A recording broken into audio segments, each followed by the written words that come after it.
ও আমার সম্মানিতা মা বোনেরা, আপনি হয়তো জানতেও পারলেন না 2026 সালে পবিত্র আশুরা কিন্তু একেবারেই নিকটে চলে এসেছে। এই আশুরার দিন আপনি নামাজ কখন আদায় করবেন, কত রাকাত নামাজ আদায় করবেন, এই নামাজের নিয়ত আপনি কিভাবে করবেন, কোন কোন সূরা দিয়ে এই আশুরার নামাজ আপনি পড়বেন, মোনাজাত কখন করবেন। সুপ্রিয় দর্শক, এ টু জেড আশুরার নামাজ সম্পর্কে আপনাদেরকে আমি জানিয়ে দিব। প্রথমে আমরা জানবো আশুরা কি এবং 2026 সালে আশুরা কোন দিন। এ সম্পর্কে কোরআনুল কারীমে আল্লাহ রাব্বুল আলামিন বলছেন, ইন্না ইদ্দাতাশ শুহুরি ইনদাল্লাহি 12 শাহরান। এই সম্পূর্ণ আয়াতে আল্লাহ বলছেন 12 মাসের ভেতর 4 মাস হচ্ছে গুরুত্বপূর্ণ, সম্মানিত। তার ভেতর অন্যতম মাস হচ্ছে মুহররম মাস, আর এই মুহররম মাসের 10 তারিখকে বলা হয় আশুরা। এই আশুরার দিন আল্লাহ সুবহানাহু ওয়া তাআলা অনেক বড় বড় ঘটনা ঘটিয়েছেন। তার ভেতর উল্লেখযোগ্য হচ্ছে ফিরাউনের কবল থেকে মুসা আলাইহিস সালাতু ওয়াস সালামের দোয়া কবুল করার মাধ্যমে তিনি মুক্তি দান করেছিলেন এই 10ই মুহররম তথা আশুরার দিন। এবং আশুরার দিন কারবালার ঐতিহাসিক ঘটনা ঘটেছিল, যেদিন ইমাম হুসাইন রাদিয়াল্লাহু তাআলা আনহুকে শহীদ করা হয়েছিল। এছাড়াও অসংখ্য ঘটনা ঘটেছে। সুপ্রিয় দর্শক, এই জন্য আশুরার তাৎপর্য অনেক। এখন এই দিন নামাজ পড়ার কথা কি কোরআন হাদিসে উল্লেখ রয়েছে? নির্দিষ্ট কোনো নামাজ পড়ার কথা তো কোরআন হাদিসে উল্লেখ হয়নি, তবে দোয়া কবুল হয়েছে এই দিন মুসা আলাইহিস সালাতু ওয়াস সালামের।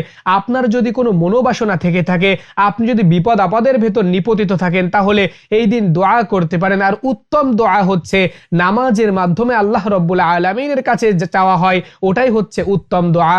এখন আপনি 10ই মুহররম তথা আশুরার দিন কোন সময় আপনি নামাজ আদায় করবেন? আপনি চাইলে মাগরিবের পরে নামাজ আদায় করতে পারেন, আবার চাইলে এশার নামাজের পরেও নামাজ আদায় করতে পারেন।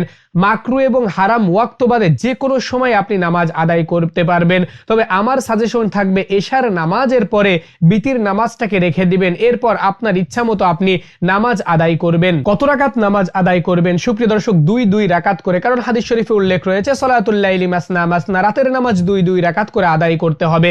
এই জন্য 2 রাকাতের নিয়ত করে আপনি দাঁড়িয়ে নামাজ আদায় করবেন, সালাম ফিরিয়ে আবার 2 রাকাতের নিয়তে আপনি নামাজ আদায় করতে পারবেন। অন্ততপক্ষে 4 রাকাত নামাজ আদায় করবেন। আর যদি বেশি আদায় করতে চান, তাহলে আপনার ইচ্ছা মতো আপনার সাধ্যে যত রাকাত কোলায় তত রাকাত নামাজ আপনি আদায় করতে পারবেন। এখন প্রশ্ন হলো, কোন কোন সূরা দিয়ে এই নামাজ আদায় করবেন? সূরা ফাতিহার সঙ্গে কোরআনুল কারীমের যে কোনো স্থান থেকে সূরা মিলিয়ে এই নামাজ আদায় করতে পারবেন। নির্দিষ্ট কোনো সূরা নাই যে অমুক সূরা দিয়ে আশুরার নামাজ আদায় করতে হবে। মোনাজাত কখন করবেন? নামাজ একেবারে সমাপ্ত হয়ে যাওয়ার পর এরপর আপনি দুরূদ শরীফ একবার পড়ে এরপর মোনাজাত করবেন। সুপ্রিয় দর্শক, নামাজ আপনি কিভাবে আদায় করবেন আমি একটু মৌখিকভাবে বলে দেই। এশার নামাজ আদায় করার পর 3 রাকাত বিতির নামাজ রেখে দিবেন, এরপর দাঁড়িয়ে নিয়ত করবেন, আমি কিবলামুখী হয়ে 2 রাকাত নফল নামাজ আদায়ের নিয়ত করছি। আশুরার নামাজ এইরকম উল্লেখ করার কোনো দরকার নাই। সুপ্রিয় দর্শক, এবার আল্লাহু আকবার তাকবীরে তাহরিমা বলে হাত বেঁধে সানা পড়তে হবে। এরপর আউযু বিল্লাহ বিসমিল্লাহ সহকারে সূরা ফাতিহা পড়তে হবে, সাথে সূরা মিলাতে হবে, রুকু করতে হবে, রুকু থেকে সোজা হয়ে দাঁড়াতে হবে, 2টা সেজদা করতে হবে। এবার দ্বিতীয় নাম্বার রাকাতের জন্য দাঁড়াতে হবে, দাঁড়িয়ে বিসমিল্লাহ সহকারে সূরা ফাতিহা পড়তে হবে, সাথে সূরা মিলাতে হবে, রুকু করতে হবে, রুকু থেকে সোজা হয়ে দাঁড়াতে হবে, 2টা সেজদা করে বসে পড়তে হবে। বসে তাশাহুদ, দুরূদ শরীফ, দোয়া মাসুরা এই 3টি দোয়া পড়ে ডান দিকে বাম দিকে সালাম ফিরিয়ে নামাজ সমাপ্ত করতে হবে। সুপ্রিয় দর্শক, এই একই নিয়ম ফলো করে কিন্তু আপনি যত রাকাত ইচ্ছা নামাজ আদায় করতে পারবেন। অর্থাৎ সহজে যদি আমি বলি, 2 রাকাত নফল নামাজ, 2 রাকাত সুন্নাত নামাজ, 2 রাকাত ফরজ নামাজ আপনি যেভাবে আদায় করেন হুবহু ওই একই নিয়মে এই আশুরার নামাজ আদায় করতে হবে। সুপ্রিয় দর্শক, এবার আসি, আমি যে বারবার বলছি আশুরার কথা, 2026 সালে এই আশুরার দিন কোন দিন? 2026 সালে 26শে জুন শুক্রবার। আমি আবারও রিপিট করছি, 2026 সালে 26শে জুন শুক্রবার হচ্ছে 10ই মুহররম তথা আশুরা।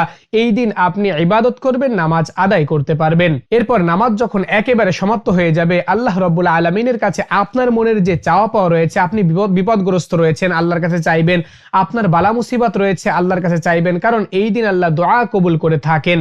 সুপ্রিয় দর্শক, আমি আবারও আপনাদেরকে মনে করিয়ে দিতে চাই, আশুরার দিনে নির্দিষ্ট কোনো নামাজ কিন্তু হাদিস শরীফে উল্লেখ হয়নি।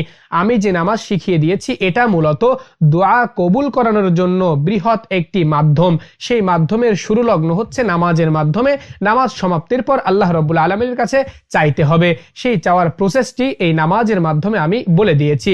আশা করি বিষয়টা বুঝতে পেরেছেন। তো কেমন লেগেছে আজকের ভিডিও? নিচে কমেন্ট সেকশনে আপনার মন্তব্য জানাবেন। সম্পূর্ণ ভিডিও জুড়ে আপনাদের সঙ্গে ছিলাম আমি হাফেজ মাওলানা সাব্বির হুসাইন। আসসালামু আলাইকুম ওয়া রাহমাতুল্লাহ।